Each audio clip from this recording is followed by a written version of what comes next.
Cameroon, Bandung, Africa, Bandung, to the world, Bandung.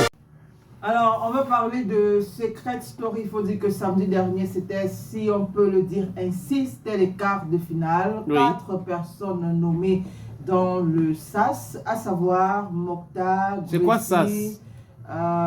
Le SAS, c'est une sorte de, je ne sais pas si je vais dire chambre, une sorte d'isoloir. Ah, ok. Voilà, dédié à cette émission. Une Parce que sorte pour nous d'isoloir. autres, il faut que tu sois explicite. D'accord. Hmm. Donc, comme je disais, c'est une sorte d'isoloir dans lequel les candidats, après être nommés se retrouvent. Et une fois qu'on a révélé ceux qui ne vont pas quitter l'aventure, ces personnes-là rentrent dans la maison. Et maintenant, pour les autres, ils sortent de l'aventure. Mhm. Et donc, comme je disais, les 4 personnes nommées pour la semaine qui s'est écoulée étaient donc Mokhtar, Grécy, Félicia et Bonaventure. Ok. Et donc, il faut dire que après les votes, bon, on savait quand même, Félicia, on savait quand même que parmi les 4 personnes nommées, il y avait 2 personnes favorites, à savoir Mokhtar et Félicia. Vraiment, on s'était dit qu'ok, elle a un tempérament assez fort, elle a Oui. ce caractère de joueur, Oui. elle est en train de marquer son territoire aussi dans l'aventure, elle est vraie et tout, et tout, et tout. Baf, on se disait que... Regardez la partie là, j'adore la partie là, et tout, et tout, et tout. Bref, voilà. Voilà. Donc, c'est dire à un moment que si même il y a des personnes qui peuvent rentrer, du moins qui sont face à Félicia, et qu'il y a des personnes qui peuvent rentrer, c'est bien sûr Bonaventure et Grécy. D'abord, parce que Mokhtar se dit quand même, c'est un poids lourd. Mais grande a été la surprise de plus d'une personne de savoir que voilà, Félicia est partie, donc samedi, à la grande surprise de tout le monde. Bon, je ne sais pas si je vais dire à la grande surprise ou bien... Alors que c'est une que Camerounaise. c'était Et je crois que possible. les Camerounais l'ont soutenue, non? Massivement. Bon, les Camerounais l'ont soutenu massivement, c'est trop dire quand même. Parce que ça, c'est une un fille peu qui a de toujours, l'hypocrisie. elle se comportait toujours bien. Bon, se comporter bien. Elle a même été très bien avec la dernière Camerounaise qui avait été éliminée.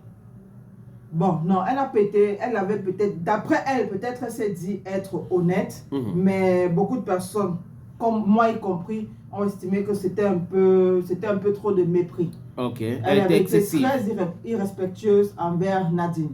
Mais je c'est pense Félicia, c'est celle que tu disais ici que tu voulais qu'on l'élimine. Exactement. Ah, comment toi-même tu peux, c'est-à-dire que tu peux souhaiter l'élimination d'une Camerounaise à Secret Story? Est-ce que c'est normal? Bon, ça peut ne pas être normal. Tu mais retires après, ce mot, non? non, je ne peux pas retirer, mais je pense que c'est ça aujourd'hui qui lui coûte son élimination. À Félicia. Félicia, Oui. moi, honnêtement, quand je la vois rentrer, je me dis, c'est ça qui lui coûte son élimination aujourd'hui. Parce que je le redis encore, face à Nadine, ou après la sortie de Nadine, Félicia avait été très irrespectueuse, vraiment très, très. Et Ok, les le propos- contexte, les elle avait propos dit dehors. quoi? Elle avait dit quoi qui avait vexé, selon toi, les Bon, je pense que Camerounais j'avais déjà- qui sont amoureux de Secret Story? Oui, tu avais déjà, mais ceux qui nous écoutent maintenant aimeraient savoir, c'est pas tout le monde qui était connecté à l'époque. Bon, je peux revenir un peu sur ce que j'avais dit. J'avais dit que Félicia, après la sortie de Nadine, avait fait certaines révélations, du moins avait adopté certaines attitudes qui ne sont pas normales. Dans la maison, on sait tous que tout le monde n'a pas tout. Ça veut dire que généralement, même les bagages, moi je ne sais pas comment ça se passe à l'aéroport, mais vous avez un certain nombre de kilos. Tu ne veux pas qui dire vous que tu sont ne sais pas comment ça se passe à octroyés. l'aéroport. Maintenant, quand vous arrivez dans la maison, vous ne pouvez pas forcément tout avoir, ou bien vous ne pouvez pas forcément vous être déplacé avec tout ce dont vous aviez souhaité vous déplacer avec. Donc, ça fait que dans la maison, on peut emprunter, c'est pas un peigne, une boucle d'oreille, une babouche. C'est pour faire l'émission, ça dépend aussi des jeux en fonction des exercices qui vous sont donnés. Tu peux ne pas avoir, tu demandes à ton frère à côté de te donner. Donc, il semblerait que le jour du prime, Félicia avait demandé, Nadine avait demandé la perruque de Félicia. Du moins, c'était échangé de perruque. Et puis Nadine avait demandé aussi à José une boucle d'oreille. Ok. Soi-disant une boucle d'oreille en or. Du moins, on a appris par José plus tard que c'était une boucle d'oreille en or. Sauf que quand Nadine part, une fois que vous êtes dans le SAS, parce qu'il faut aussi le préciser, une fois que vous êtes dans le SAS et que vous êtes éliminé, vous ne retournez plus dans la maison. On fait venir vos bagages vers vous, mais vous ne rentrez plus dans la maison. Ça fait donc que quand Nadine est éliminée, elle renvoie directement la perruque de Félicia. Mais Félicia nous fait savoir plus tard que voilà, elle n'était pas au courant que Nadine avait remis sa perruque. Elle a commencé à traiter Nadine de tous les noms, dit comment Nadine a 41 ans. À 41 ans, on doit se comporter plutôt comme ci et non comme ça. À 41 ans, on ne doit pas avoir une attitude de gamine et tout. Bref. Genre piquer la perruque. Genre, voilà, emprunter la perruque et partir avec et tout. Alors est-ce que ce n'est pas les organisateurs de cette émission-là qui font ça sciemment pour créer la tension? Parce que si elle avait donné, pourquoi est-ce qu'on ne lui a pas remis ça? Bon, si justement il y avait sa perruque. Parce qu'après, l'équipe de production a fait revenir Nadine, pas dans la maison, mais ils ont fait une sorte de podcast qui était diffusé où Nadine faisait savoir à Félicia que je ne suis pas partie avec tes affaires, je les ai remis à telle place. Même chose à José. Sauf que même jusque-là, pour une bonne petite sœur, honnêtement, moi je pense qu'elle aurait fermé sa bouche ou elle aurait demandé pardon. Mais elle a eu... Ou elle devrait même demander en off, pas oui, ou même devant attendre les quand caméras. elle devait sortir. Ces deux personnes qui vivent au Cameroun, elles vont forcément se rencontrer ici sur des plateaux télé, on espère. Mais aller jusque-là en disant que bref, moi je suis dedans et toi tu es dehors. Mais attention, c'est un jeu. Il faut savoir que tu es dedans parce que les gens te supportent, pas parce que tu es trop forte. Oui, mais aussi parce qu'elle est forte, non? Bon, pas forcément parce qu'elle est forte. Jusqu'ici, elle n'avait pas être dedans été... qui peut, c'est pas qui veut. Non, sénateur. Ce n'est pas être dedans. Il dit juste non. Non, c'est pas être dedans qui peut. Non. Donc n'importe qui peut être dedans. Pourquoi certains sont éliminés alors? Si à la base, l'équipe, on te choisit en fonction du secret que tu as, en fonction d'une histoire que tu portes. C'est ça qui te fait intégrer la maison. Je comprends. Maintenant, à tout moment que tu es nommé, tu peux sortir. Et donc, si tu es nommé, je dis n'importe quoi, si tu es nommé 8 fois et que tu rentres dans la maison 8 fois, ce n'est pas parce que tu es trop fort, c'est parce que ceux qui sont dehors t'aiment. Et donc, pour la seule fois que... ils t'aiment pourquoi? Bon, ils t'aiment peut-être parce que tu es bien, peut-être parce que tu as un bon comportement, peut-être parce que tu es joueur. Bon joueur, je veux dire. À l'exemple de Mokhtar qui est bon joueur. Donc, à l'exemple de Moussa qui est bon joueur. Être donc bon joueur, qui veut ou qui peut. Bon, ok, être bon joueur, là, ce n'est pas qui veut, mais c'est qui peut. Voilà. Maintenant, Félicia, peut-être elle s'est dit dans sa tête qu'elle était bonne joueuse, mais elle avait oublié quelque chose, ou du moins, elle a oublié quelque chose, c'est que les Camerounais avaient une dent contre elle.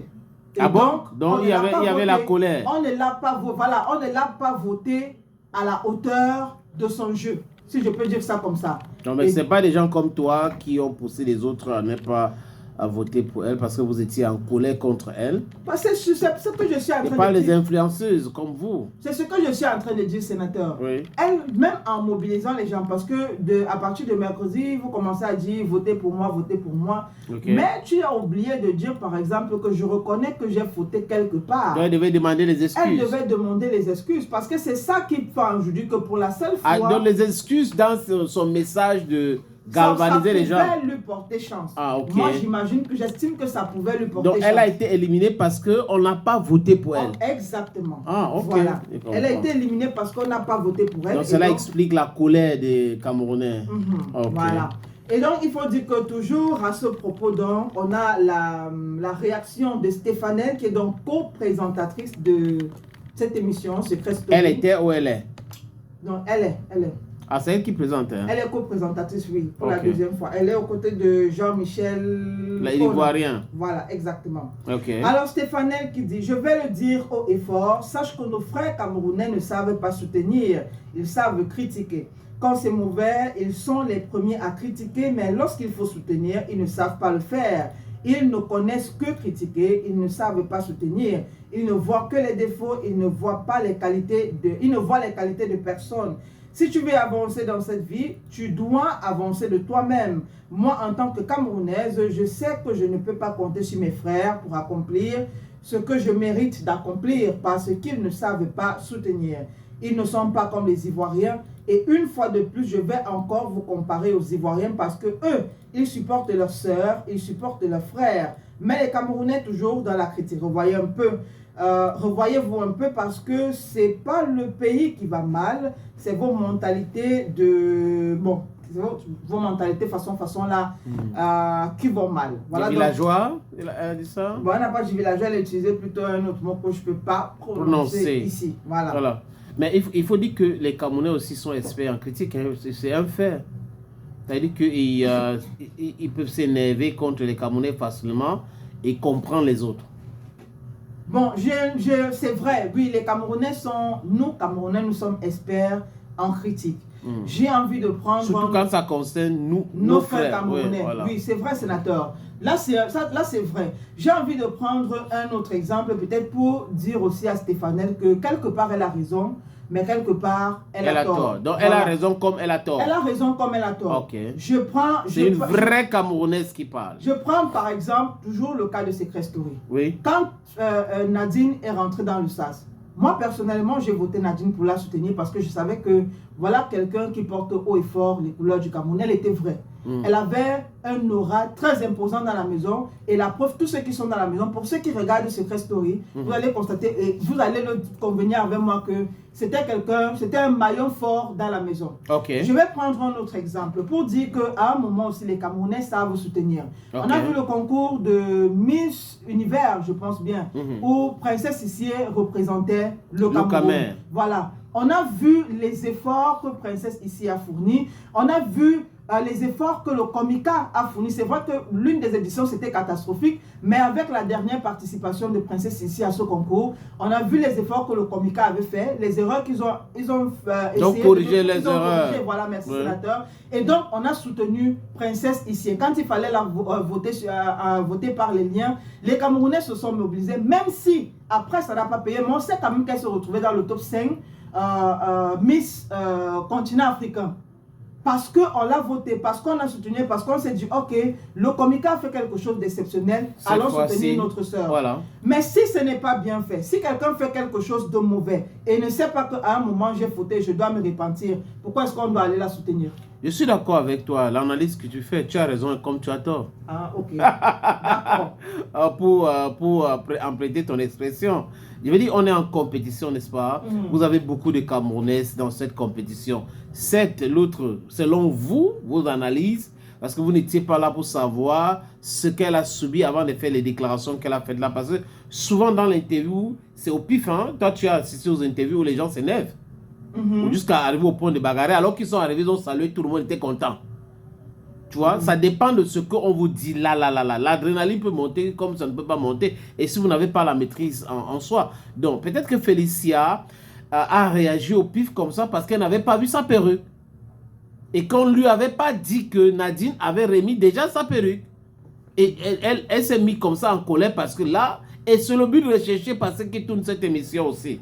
Ok, et donc prochainement, je pense qu'elle saura qu'à un certain moment... Elle ne peut pas se contrôler. Elle dit que prochainement, elle saura qu'à un certain moment, dit, sénateur, c'est vrai, c'est difficile souvent de contrôler nos émotions. Oui, c'est trop facile de dire ce que tu dis là. Mais tu sais, tu es conscient avec moi. Voilà. Je dis bien, c'est difficile. Surtout quand tu es surpris par un truc. Je prends l'exemple d'une grande dame de la politique que tu connais très bien, que tu avais interviewé une fois. La dame qui porte le foulard parce qu'elle a les dreadlocks. Oui. Tu lui as posé les questions d'intimité, non? Elle est venue, elle était bien, non? Elle a même supporté ça à la fin de l'émission qu'elle a craqué. Donc ça peut arriver à tout le monde. Bon, ok. Ben, je peux terminer ça. Vas-y. Je sais que si je continue, on va être trop long ici. Mais on est déjà dans ton élément, il n'y a pas de problème. Peut-être je vais conclure en disant que c'est très difficile pour nous, parce que vraiment, je ne me mets pas hors. Nous sommes des êtres humains, nous ne sommes pas parfaits. C'est très difficile à des moments de contrôler nos émotions, mais on dit que le silence est d'or. Ça veut dire que quand quelque chose te dépasse, au lieu d'aller dire quelque chose qui va te coûter, je ne sais pas, je n'ai pas envie de dire qui va te coûter la vie demain, mais qui va te coûter cher ta demain, compétition et tout ça. Vaudrait mieux te taire et ne rien dire. Ok. Bon, tous les êtres humains ne sont pas faits du même bois. Voilà.